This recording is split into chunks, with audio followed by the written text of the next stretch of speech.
IEEPA looks nothing like those laws. It uses regulate, which Congress has used hundreds of times, never once to include tariffs, and it lacks the limits of every other tariff statute. And that is why, even though presidents have used IEEPA to impose economic sanctions thousands of times, no president in IEEPA's 50-year lifetime has ever tried to impose tariffs. And the president bypassed statutes that do address tariffs, like Section 122 for large and serious trade deficits, but that imposes a clear guardrail, 15% cap, 150-day limit. This is Youngstown at its lowest ebb. If the government wins, another president could declare a climate emergency and impose huge tariffs without fines or without floors or ceilings, as Justice Gorsuch said. My friend's answer, this administration would declare it a hoax. The next president may not quite say that. This is an open-ended power to junk the tariff laws and is certainly not conveyed by the word regulate. Wouldn't your argument also apply to embargoes?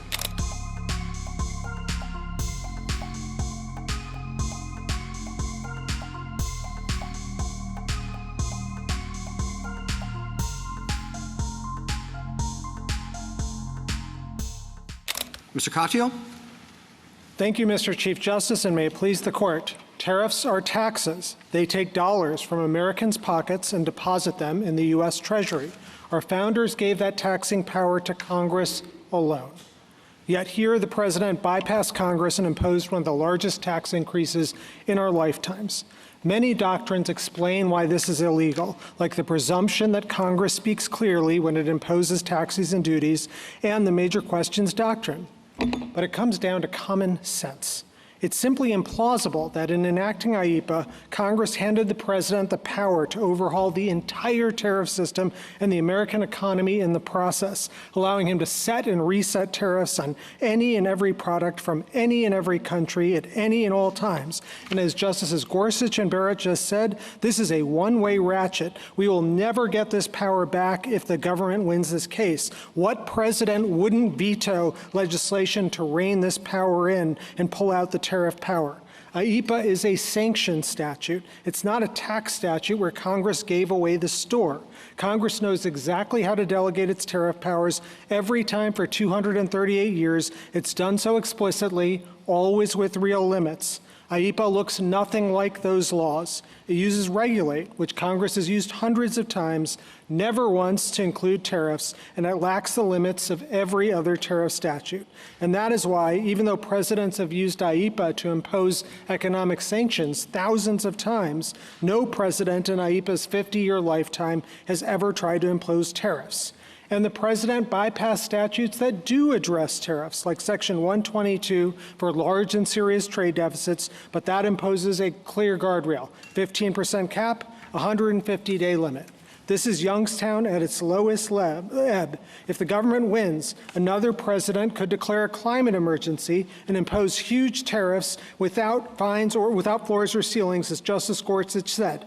My friend's answer, this administration would declare it a hoax. The next president may not quite say that.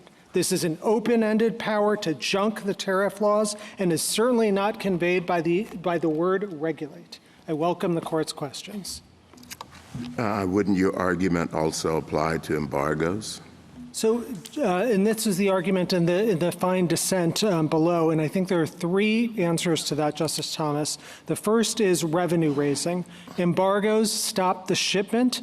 Tariffs start the tax bill. They are first and foremost ways of regulating revenue. As some of your own opinions said, this is the way we actually chiefly got revenue for the first 100 years of our republic. Tariffs are constitutionally special because our founders feared revenue raising, unlike embargoes. And, you know, there was no Boston embargo party, but there was certainly a Boston Tea Party.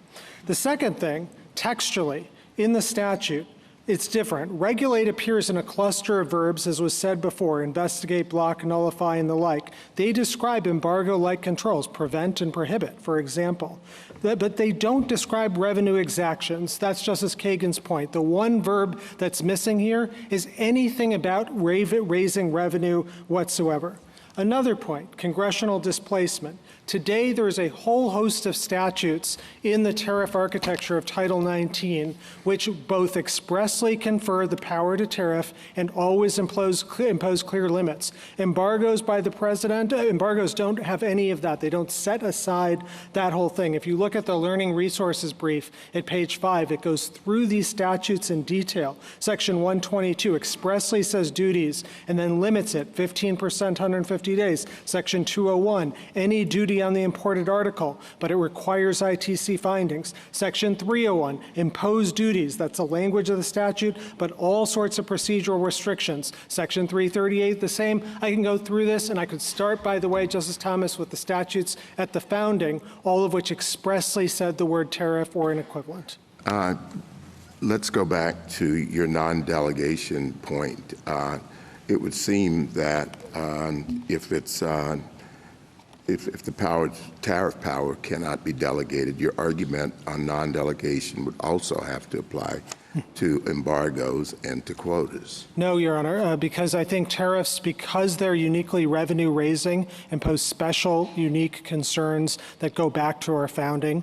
And so I don't think that they apply to embargoes. And indeed, the history of this is very, very clear. That, as you just heard my friend say, in 1790, George Washington was delegated massive embargo power from the Congress. But what did Congress not do? And this is why the example cuts the other way. They never gave the president any sort of delegation of tariff authority at the time. Our point is not you can't delegate tariff authority. It's simply that you've got to do so with intelligible principles. And what you just heard my friend say is every single limit in IEPA is one that is not judicially enforceable. There's no limit whatsoever. And indeed, the main limit that was in there, he calls this some compromise position. The only compromise in 1977 was the legislative veto. And as this case comes to the court, that's no longer in the statute at all. Counsel, yes, sure, the tariffs are a tax, and that's a core power of Congress.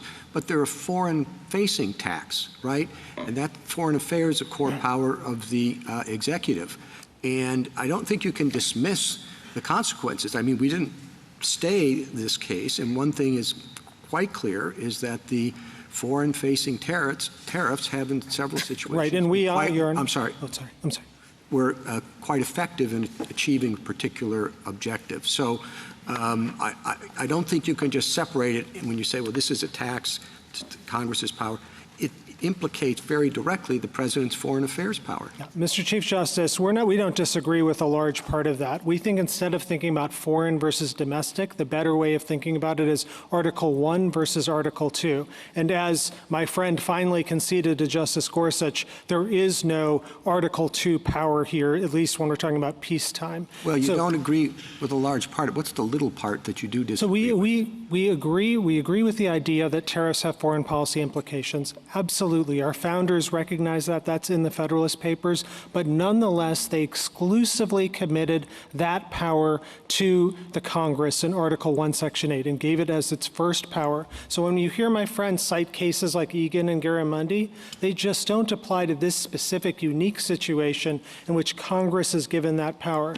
And if you were tempted by this, I think the best place to look is Youngstown, because what Justice Jackson said, and I was surprised that he quoted pages 652, because what Justice Jackson said is, quote, emergency powers tend to kindle emergencies, so it's essential the public may know the extent and limitations of the powers that can be asserted, and persons affected may be informed from the statute of its rights and duties. And Justice Jackson went on to say there that it's notable our founders didn't give the president revenue-raising power even in a time of war. Can I just get a clarification of your answer, which is you agree if the word tariff were in the statute, that would be acceptable and constitutionally permissible, correct? No, it'd be constitutionally permissible. The question would then be, is the open-ended assertion of power here, because every other tariff statute I get it as applied to this case, but the general point is, yes, Congress, you said it's assigned to Congress, but Congress can grant authority to presidents to impose tariffs. Absolutely. As a general proposition.